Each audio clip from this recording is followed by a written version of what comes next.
Tonight on CTV News at 6, arson erases nearly a decade of community effort. Somebody started our school playground on fire. A neighborhood wondering why someone would destroy a playground. Now, the kids that attend this school and all the community members that put effort into putting this playground up don't have the playground. Celebrating 75 years as a rat-free province. It's nice to say that we're one of the few jurisdictions without such a vermin. And a pierogi DJ at a daytime downtown dance party. An uplifting activity imported from Ukraine. I feel very energetic. Usually I'm not like going to parties, but this is my party. Pretty similar day on tap for tomorrow. Again, some clouds, and again, a little bit of wildfire haze in the area.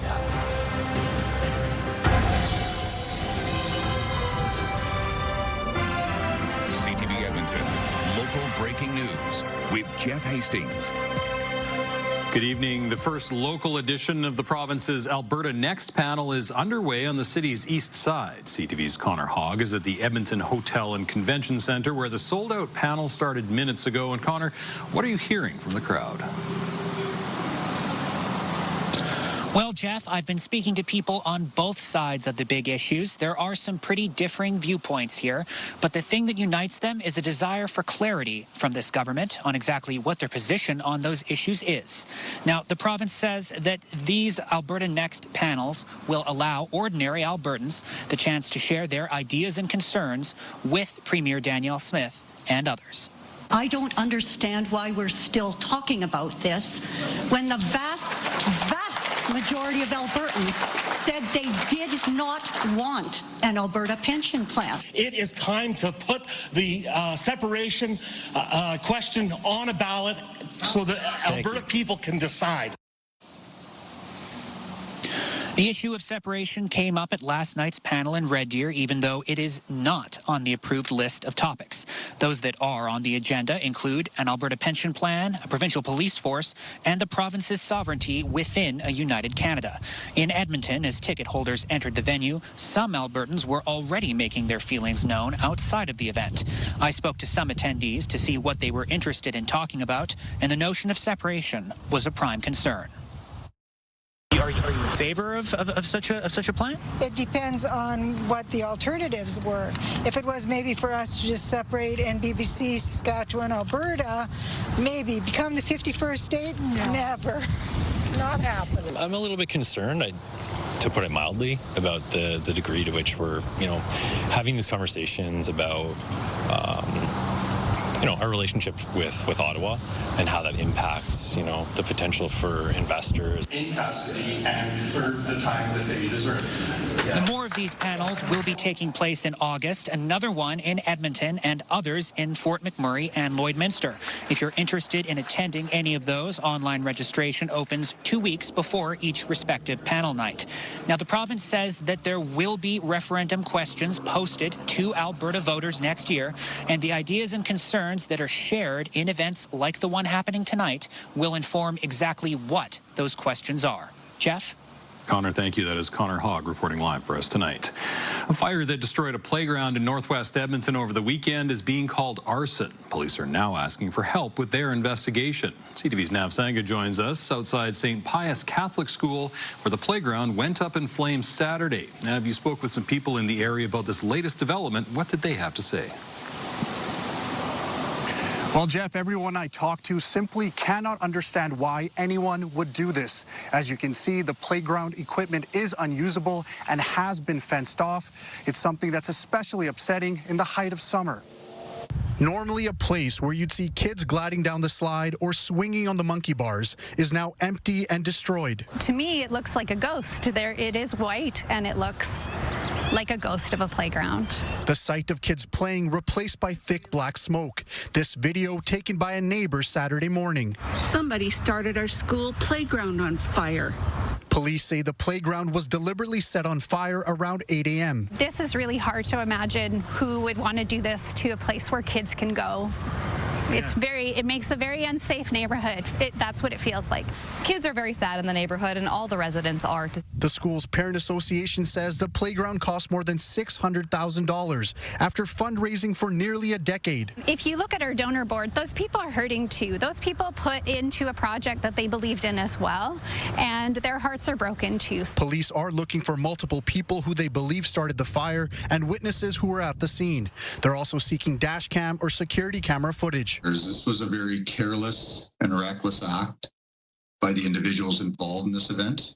We are very fortunate that this school did not catch fire. Officials are still determining the cost of the damage. Staff Sergeant Eric Stewart says in his over 20 years of policing, he's never had to investigate an arson that has destroyed a children's playground. It's a very unfortunate set of circumstances that now the kids that attend this school and all the community members that put effort into putting this playground up don't have the playground in the next school year. The Sherbrooke Community League and the Parents Association has set up an online fundraiser to rebuild. It has already raised over $10,000.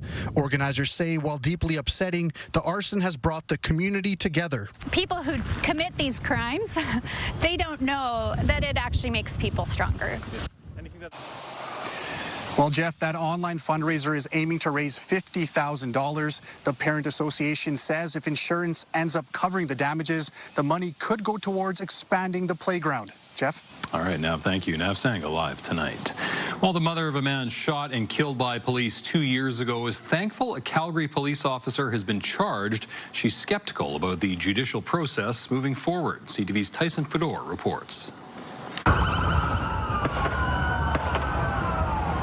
3 shots ring out in this cell phone video on May 29th, 2023. Fired at a stolen white cube van being driven erratically, although slowly, along Memorial Drive. 3 men inside the truck had previously been reported to police for acting suspicious on private property. The driver, Wesley Davidson, and 1 passenger, Levon Fox, were shot to death by police. There's no reason for my son to be killed. My son was not given the opportunity to show his hands or get out of the vehicle. Lena Wildman says her son did not stand a chance when police opened fire on the vehicle. Her other son, Dennis, was also in the truck but survived and taken into custody.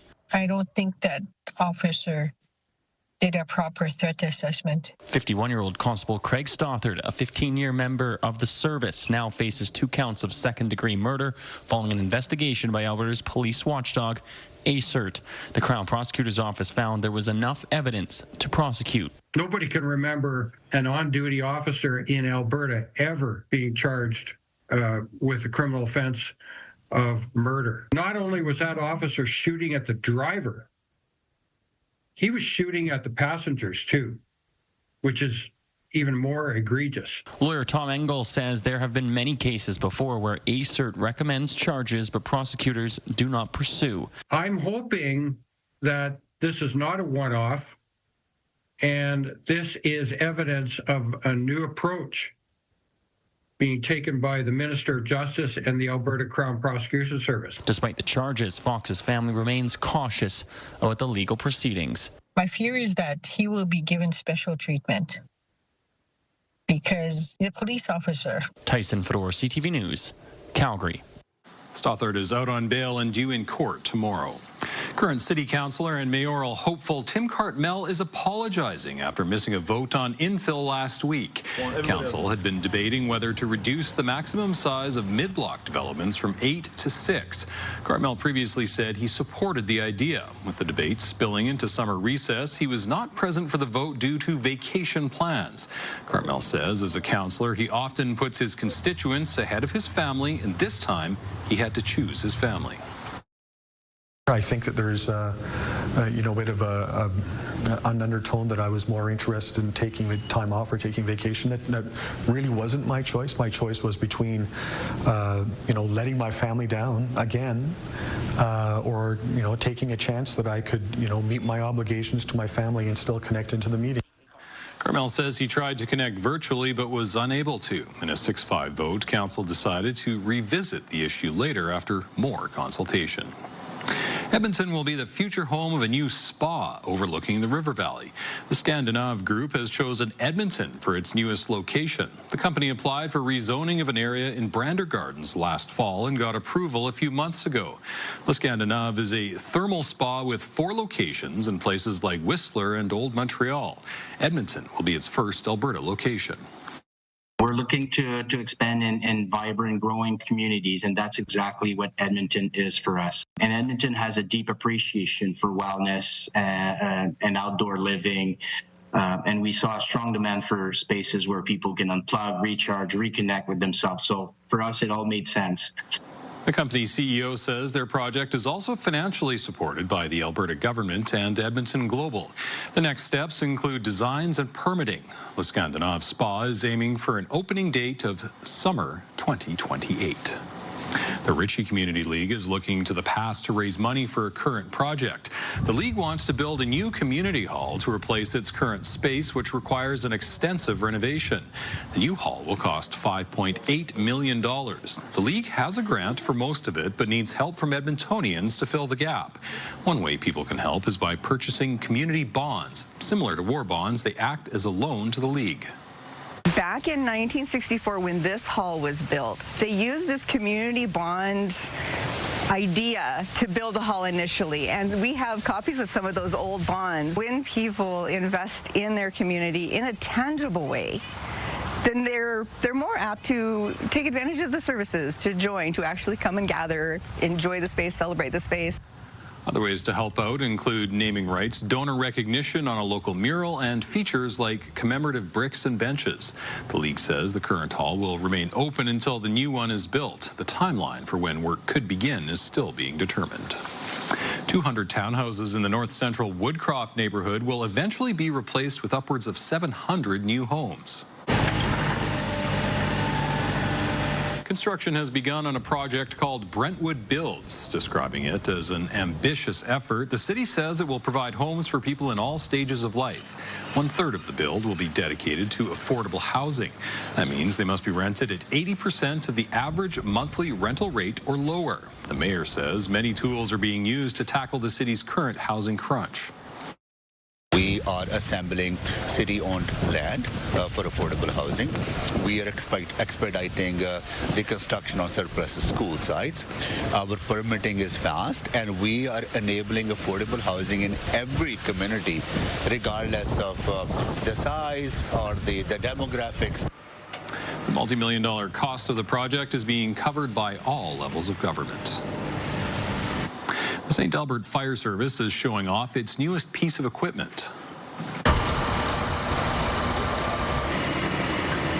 What'd you think? It was really fun. A little windy up there, but great view of the city. St. Albert Mayor Kathy Heron got a bird's-eye view of her city today while taking a ride in the Tower Truck's bucket to top the 30-meter ladder. This is St. Albert's second fire tower truck. The fire chief says it was necessary to protect the growing city. We're now around 74,000 people, and not only are we growing out, but we're also growing up. And as you mentioned, there are concrete structures going up, which will be in excess of 10 stories, as well as a lot of 4-, 5-, and 6-story walk-up structures as well. The truck will be used for the next 20 years. The chief estimates it will be in service starting at the end of August once his firefighters receive the proper training. The Edmonton Oilers' schedule for next season is out. For the first time since 2017, the Oilers begin their year with a Battle of Alberta. The Oilers open their season against the Calgary Flames, Rogers Place, on October the 8th. The provincial rivals will square off 4 times. The Oilers wrap up their regular season with a visit from the Vancouver Canucks April 16th. The team's entire schedule is available on our website, ctvnewsedmonton.ca. The Lion King musical has been playing to sold-out crowds in our city for the past couple of days.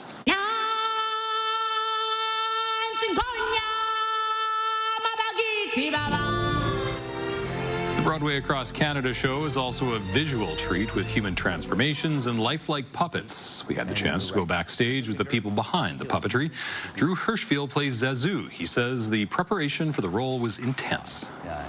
To really get a sophisticated level of mastery, I would say it took a year or so of me in the role, exploring, getting feedback from our artistic team, and also spending time in front of, believe it or not, a mirror, so I can get a sense of how the movement of the puppet is bringing the puppet to life. King runs through July 25th at the Jube. All right, Josh, a little breezy today, a little hazy, a little bit different than yesterday. Yeah, and tomorrow we should see improvements on both the wind aspect and the haze, especially later in the day. I think that haze is probably going to stick around tonight and into tomorrow morning and then start to lift. Right now, the wind is still gusting to about 30 kilometers per hour downtown, 30 to 35 kilometer per hour gusts through this afternoon. We've backed off to 20 after hitting 23 earlier in the day. See, it's 21s still north of the city at Nemeo and the Villeneuve Airport. 13 degrees this morning, right on par with average, and that high of 23 this afternoon, also right around average. I think we'll be in that 23, 24 degree range again for tomorrow. You can see the cloud cover streaming through the Edmonton area, and then off to the west, showers and thunderstorms. In fact, there's some widespread thunderstorm activity from Grand Cache all the way south through the Hinton area, Edson region, and down towards areas just off to the west and southwest of Rocky Mountain House. All of that will miss Edmonton tonight. It'll all slide off to the southeast. It may graze the Red Deer area. Chance of a shower, outside chance of a thunderstorm here before tonight's done. But for Edmonton, it's not until late tomorrow that we get a chance of a scattered shower or thunderstorm, and that's going to be really hit and miss. For the bulk of the day tomorrow, a mix of sun and cloud. Temperature-wise, 12 degrees in the morning and up to about 23 or 24 for a high again tomorrow. It does look like we have a better chance for some rain this weekend. We'll give you a rough outline on the timing of that precipitation in just a few minutes. Thank you, Josh. Still ahead, a potentially deadly weed found all over Edmonton.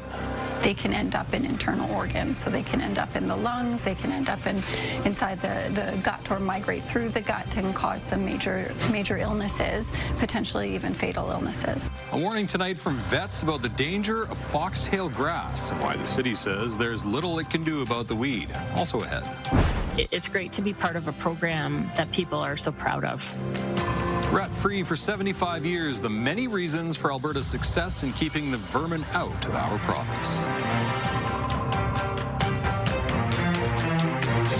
Programming brought to you by James H. Brown Injury Lawyers, the heavy hitters of injury law.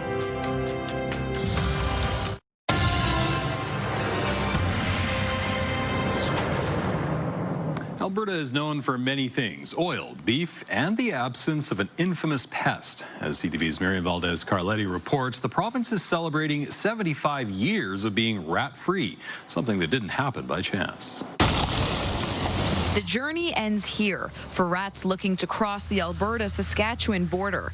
For the past 75 years, the province's rat control program has kept the pesky pests at bay. It's great to be part of a program that people are so proud of. It's nice to say that we're one of the few jurisdictions without such a vermin. Rats were first reported by the eastern border in 1950 and would have continued to spread west. Legislation, however, declared them a pest that year. Every Albertan is required to control them if they have them on their property. It quickly became clear that they would cause a lot of damage to agriculture along the border there. Under the Agricultural Pest Act, it's also illegal to import, sell, or own pet rats. The province launched a campaign to educate people. Most people had never seen a rat up until that point. Something that still remains true today. Have you ever seen a rat in Alberta? No, I can't say I have. I haven't seen any. I have not. And they want to keep it that way. This is the closest some Edmontonians have been to rats in decades, when the Oilers faced the Florida Panthers in the Stanley Cup final. During the finals, Oilers fans dressed up as rat control, looking to uphold Alberta's rat-free reputation. It just goes to show you how fascinated people are with the fact that we do not have rats. Last year, there were 30 confirmed reports of rats in the province, a small issue compared to others. One problem I think that's prevalent here in the Edmonton area, maybe it's most of Alberta, are the coyotes. I mean, I think that's maybe more so of a problem than the rats. Still, the province encourages everyone to be aware. So if you do see a furry pest, don't be afraid to rat them out. Miriam Valdez-Carletti, CTV News, Edmonton. Foxtail grass can be harmful, in some cases deadly to pets. It can be found all over the city, including dog parks, which has some calling for the city to take steps to manage it. CTV's Amanda Anderson reports. Beverly Breen brings her dogs to Terwilliger Park twice a day. Lately, she's on high alert because of a weed growing around the parking area. I know it's very detrimental to dogs. Foxtail grass can be found all over the province every summer. And why it gets to be a concern is because it almost acts like a quill or a porcupine quill. So it has little barbs on it that get caught in the skin. Veterinarian Dr. Vicki Jane says it can then burrow under the skin. They can cause abscesses, they can migrate, they're very irritating and painful. Well, as my dog is approaching it right now, I'm definitely keeping an eye on him. So yeah, I would keep it away if it's known to do that to dogs. Kelsey Hudson had no idea the risk foxtail grass poses. Well, I'll be looking around for more, for sure, and it does stand out. It's pretty, so hopefully I'll notice it and make sure my dog stays away. Dr. Janes treats a couple of dogs each summer. Where it becomes a real problem is when inhaled or ingested. Because of that little barb and the ability to migrate, they can end up in internal organs. So they can end up in the lungs, they can end up inside the gut or migrate through the gut and cause some major illnesses, potentially even fatal illnesses. After an outing, people should check for any spurs in their pet's fur, skin, or pads of their feet. Dr. Jane says they're usually big enough to see and can be pulled out. There are other signs to watch for. Say if they're in their mouth, we can see that they might have some drooling. If they get up in the nose, we can have some sneezing or some nasal discharge. Primarily depends on the location, but if they're in and around the feet or places like that, most of the time licking will be what we see. Some would like to see the city manage the harmful weed. Yeah, especially down here for the dogs, 100%. 100%. Until then, some dog owners are taking it upon themselves to make Terwilliger Park a little safer. Amanda Anderson, CTV News, Edmonton. The city says because foxtail is native to Alberta, it's not treated as an invasive species. The city says it does mow the Terwilliger Park and area up to 5 times a year to control weeds. Blue-green algae has been found at Pigeon Lake. Alberta Health Services is warning people to stay away from blooms and to rinse immediately if you do come into contact with them. HS says boiling the water will not make it safe to drink. The blooms look like fuzz or globs on the surface of the water, and they can be a variety of colors, not just blue-green. AHS says areas where blooms are not visible can still be used for recreation, even while the advisory is in place. Still ahead, a Ukrainian import. We do it almost like every week in Kyiv now, even with all the news that's happening. Daytime dance parties designed to lift people's spirits. Similar temperatures on the way for tomorrow, but less wind and it looks like maybe a bit more sunshine breaking through the clouds. We'll get to that forecast in just a few minutes. Programming brought to you by Century Casino. 3 great locations: Edmonton, St. Albert, and Century Mile. Brought to you by Federated Co-ops. Find your summer sweepstakes. Unlock your chances to win at your local co-op.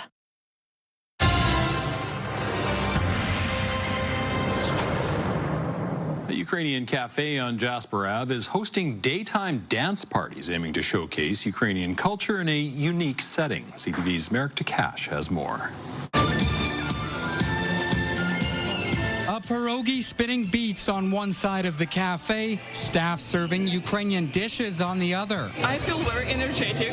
Usually I'm not going to parties, but this is my party. Like most of the staff at Danya Kitchen, Sofia Stolarenka was born in Ukraine. She moved to Canada last February after Russia's invasion of her country. All of our staff have connections back in Europe, back in Ukraine, and so they were showing us these parties with music and DJs, and today we've got our pierogi DJ to add the Danya flair. This is Danya's first dance party, an idea inspired by morning coffee shop raves in Ukraine. They do it almost every week in Kyiv now, even with all the news that's happening. So they try to kind of live their life on and trying to boost people's mood because of course it's hard to live with everything that's happening and with the war. before. Organizers hope to attract downtown workers for a different lunch break experience. It just has to pick up like some time to like adjust for like people, you know, like sometimes it's hard when it's something new, like people never seen it before. Danya's dance parties are scheduled for 10 a.m. until 2 p.m. every Wednesday. Sometimes we get caught up in everything that's going on and all the work and all the stress, and like what better way than to just music it out. Yeah. Merrick Takash, CTV News, Edmonton. DJing pierogi. Peak Edmonton, right there. That's even more peak Edmonton than the Donaire costume that was auctioned off recently, if you remember that one. Well, and you're a big fan of midday dance parties. Absolutely. So you're all over that one. Take a look outside right now with the River Valley Skycam. It's brought to you by Action Furnace. Action Furnace, fixed right or it's free. 20 degrees in Edmonton right now after hitting 23 for a daytime high. Red Deer only got to 19 today. It was 26 in Fort McMurray, Peace River, Grand Prairie. Look at high level, 28. So another day where you had your warmest air across the north, and that'll be the case again tomorrow. A lot warmer in northern Alberta than it will be across the south. And actually, the air quality has been better there as well. You had some smoke off these wildfires in Saskatchewan push into eastern Alberta, especially southeastern Alberta early this morning. This was already a little bit better early this afternoon than it was early this morning. But you can see by early this afternoon, already we were in the 4s and 5s, moderate risk on the air quality health index in the Edmonton area. Watch this afternoon. This is just within the last hour. No improvement in Edmonton, but it has really started to clear in and around Medicine Hat. So this is slowly lifting back off to the north. It'll take a little while before it completely clears out of here. I think it's still a little hazy in the Edmonton region and across much of central and north central Alberta right through to tomorrow morning. But as the day wears on, it'll kind of start to break down and thin out. And then by tomorrow night into Friday, it all moves off to the northeast. So you're still going to see some fairly thick smoke, I think, into east central and parts of northeastern Alberta into late Friday. Nothing like what's going on in Saskatchewan and Manitoba, though. Worst air quality anywhere in North America right now and for the past couple of days. Showers and thunderstorms have been bubbling up in through the foothills as expected. Here's the cloud cover here in the Edmonton region. You could, as we talked about yesterday, you could really use some rain in through this area, but it's just kind of dancing around you. You had a thunderstorm here that popped up. That's actually moving backwards, back off to the west, southwest. This is moving to the south of Grand Prairie, so that's not going to give Grand Prairie anything in the way of precipitation. And then around Hinton and Edson, you've got these thunderstorms. Looks like they're east of Hinton now, a little closer to Edson, stretching all the way down to areas off to the southwest of Rocky Mountain House. Some of that will graze the Red Deer Rocky Mountain House region this evening, and then tomorrow morning there may still be a few scattered showers in that Red Deer area. It's further south that you have some steadier rain. Looks like around Coronation you may see some steadier periods of rain through the first half of the day. Edmonton and areas north, sunshine tomorrow morning, mixed sun and cloud tomorrow afternoon, and there will be some widely scattered, very isolated showers and thunderstorms. Whether these pop up just off to the southeast of the city or right over your neighborhood remains to be seen. It looks like most areas are probably going to miss out on that in Edmonton, but there'll be some action somewhere in central and north central Alberta. Friday, well, it looks like most of the showers and thunderstorms will develop with this new low again into the west. And again, it probably misses Edmonton Friday evening. Saturday morning, though, as this system comes through, that might be our best chance at seeing some steadier rain. It's 20 degrees in Edmonton right now, 26s in the Peace Country, and 25 in Fort McMurray. Not bad wind there. It has been a little gustier, though, in through northwestern Alberta and here in Edmonton. Wind eases this evening and overnight tonight. We'll start tomorrow at about 12 degrees, get to 24 in the afternoon, and then showers or periods of rain in the forecast for the weekend, especially early Saturday morning and then again Saturday evening. Thanks, Josh. Still ahead, First Nations leaders prepare to meet with the Prime Minister. This discussion will be led by us. Opposition to the Prime Minister's first major piece of legislation, and for Canada to build big things fast, we need our steel industry to advance, not retreat. Buying Canadian to build you Canadian. Programming brought to you by James H. Brown Injury Lawyers, the heavy hitters of injury law.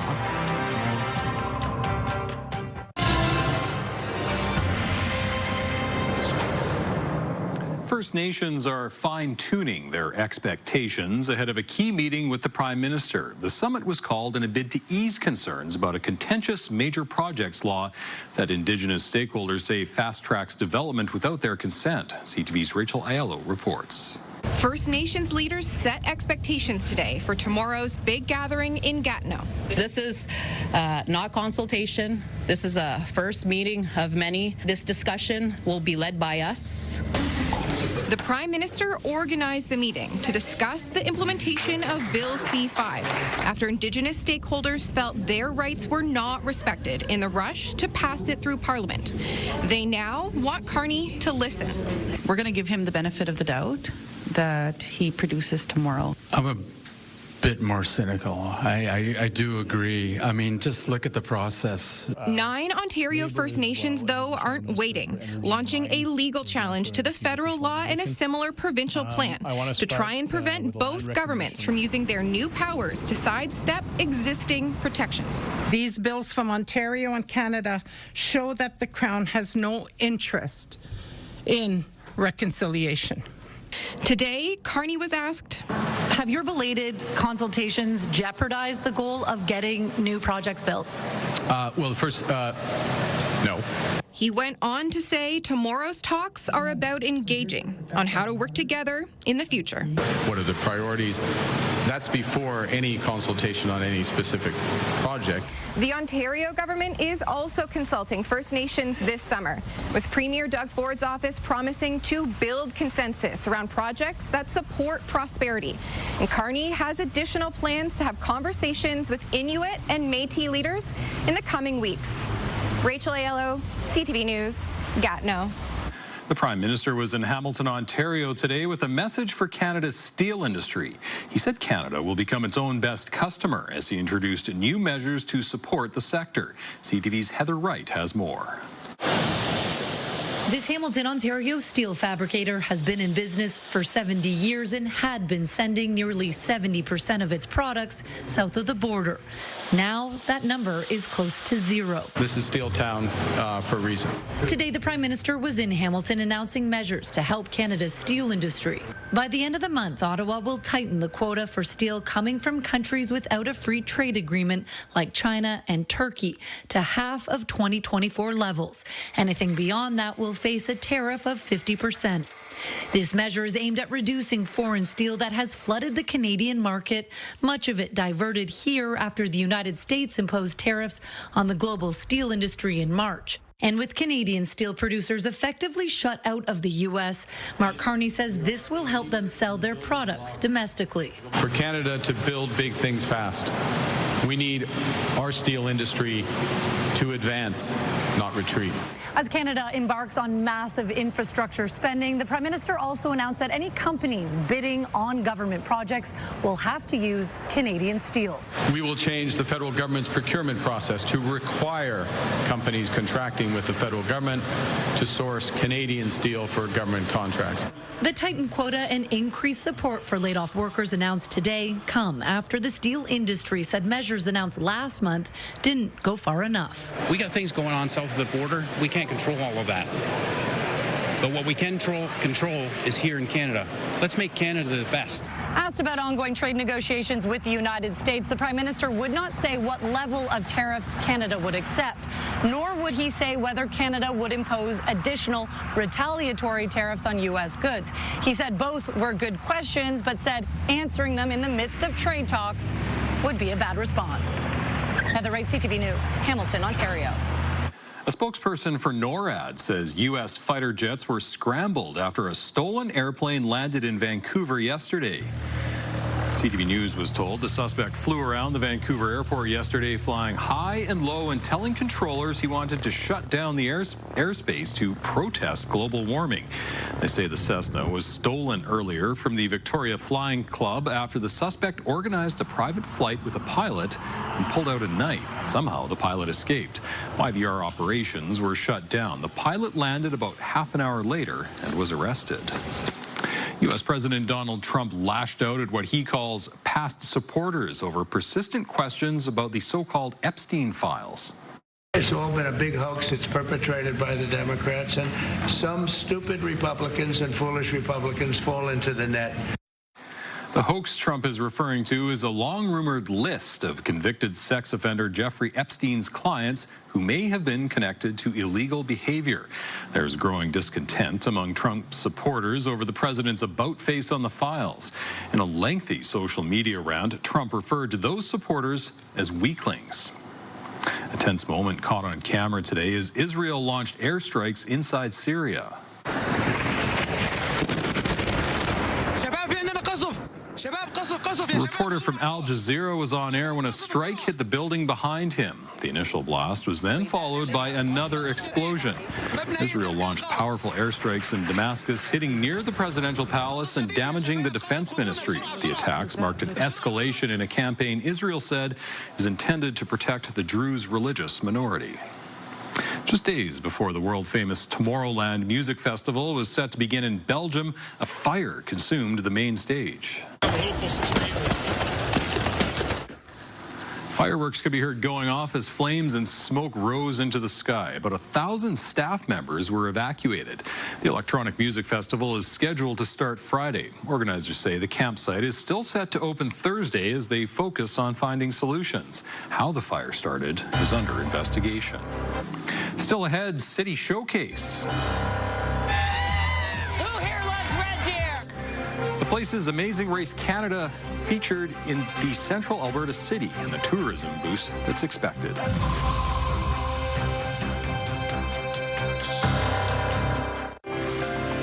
Checking on the markets, the Canadian dollar traded for 72 cents to the American dollar. Oil was down 18 cents, closing at $65.19 U.S. a barrel. Gold gained more than $22 on the day. The TSX closed 98 points higher. The Dow Jones was up 231. Red Deer is featured on the latest season of The Amazing Race Canada. CTV's Sasha Petramala reports on the impact the show had on the central Alberta city. Last week marked the return of the popular show Amazing Race Canada. Make Canada proud! The episode started at Edmonton's Commonwealth Stadium and quickly headed south. Go! A clue led each team to Red Deer, a place the show has never explored. Who here loves Red Deer? Tourism Red Deer says partnering with the production team was a no-brainer. It's not every day that a region like Red Deer gets to be, on The Amazing Race Canada. We're super excited when we found out that there was an opportunity for us to be a part of the conversation. The city's mayor says being part of the show felt special. So for Red Deer to become part of that first episode, a tremendous sense of excitement, a lot of pride, to say the very least, that we could be on the big screen on such a great show. The teams visited the Canyon Ski Resort to ride the Canyon Coaster, followed by a visit to the Silver Buckle Country Bar for a lesson in line dancing. When you're part of something that's nationally known, pretty proud to be part of that. The final clue led them to Fort Normandeau. Sunset. Welcome to Fort Normandeau and the historical Red Deer River crossing. Contestants Michelle and Aditi were the first to be eliminated. It was really a wonderful experience for us. Definitely going to go back again and again. Tourism Red Deer is hoping this will motivate people to visit. Our hope is that, aside from us being proud, we're hoping that this translates to more to come in our region. The race has since moved on, and Red Deer has left a lasting impression. Sasha Petramala, CTV News, Edmonton. Edmonton will host the Women's National Golf Championship next summer. Royal Mayfair Golf Club was named host of the 2026 CPKC Women's Open. This will be the only LPGA Tour event in Canada. It will be the third time the Mayfair has hosted the event. Last time was 2013. The Canadian Women's Open runs from August 17th to 23rd, 2026. Intense heat is gripping parts of eastern Canada. It's not just people dealing with the effects. Fruit is also being impacted. CTV's Matt Gilmore has the story of an exploding watermelon and tips and tricks for picking the right one. It popped like a balloon. Water went everywhere. You may have seen videos like this circulating online. Can anybody out there tell us what the hell is going on with our watermelon? Of watermelons oozing foam, the insides turned to mush.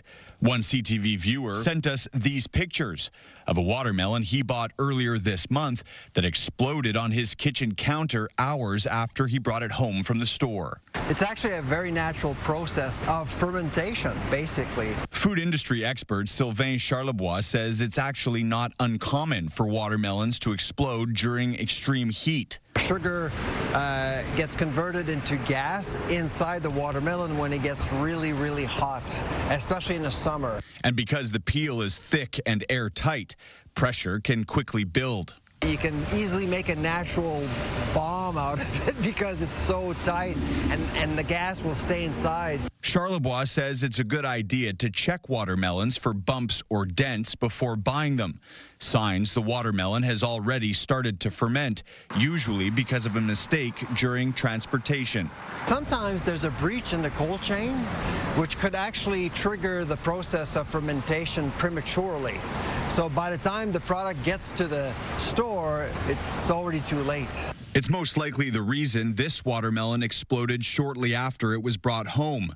Charlebois says you should never eat a watermelon that's started to ferment and recommends taking it back to the store for a refund.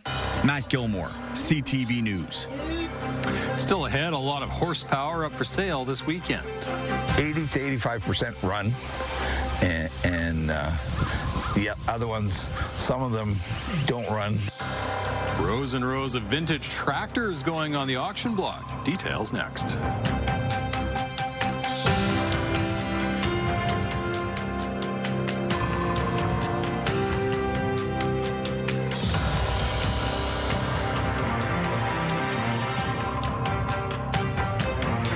We've got another great night of entertainment coming up right here on CTV, starting at 7 with E-Talk.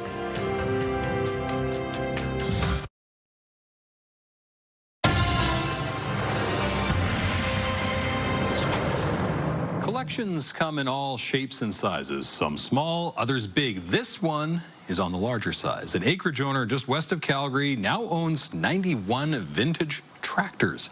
CTV's Kevin Fleming got a look. There's a story behind almost every tractor that Don Ellingson and his wife Beth have purchased over the last 35 years. Don says this is the first time his collection has all been in one place.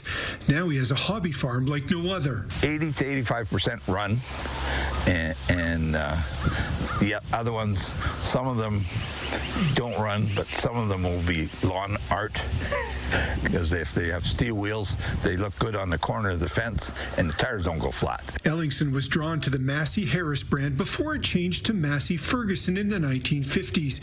He ended up with 107 tractors at one point, and now that's down to 91, and all up for auction. It's time, and my health is starting to fail me, being an old mechanic, and it's time to sell the acreage and move somewhere where somebody else cuts the grass and shovels the snow. Beth was an art teacher for 32 years and sketched and painted some of the tractors in the collection. She supported Don in his constant search for new machines, but it wasn't always easy talking to her friends about his unusual passion. And of course, they envisioned toy tractors. No. And for some people, they just shake their head and kind of like, what the heck? The couple celebrated their 45th wedding anniversary in early July. But it was our 15th wedding anniversary, being married in July, you know, holidays and such. We went to an auction that was in Manitoba, and I got a tractor as a gift for our anniversary. Don says most of his tractors are worth $1,500, but some of the restored machines will fetch closer to $10,000 US. He says the hardest one to part with will be the tractor that started the collection, the one he purchased from his brother. Kevin Fleming, CTV News, west of Calgary.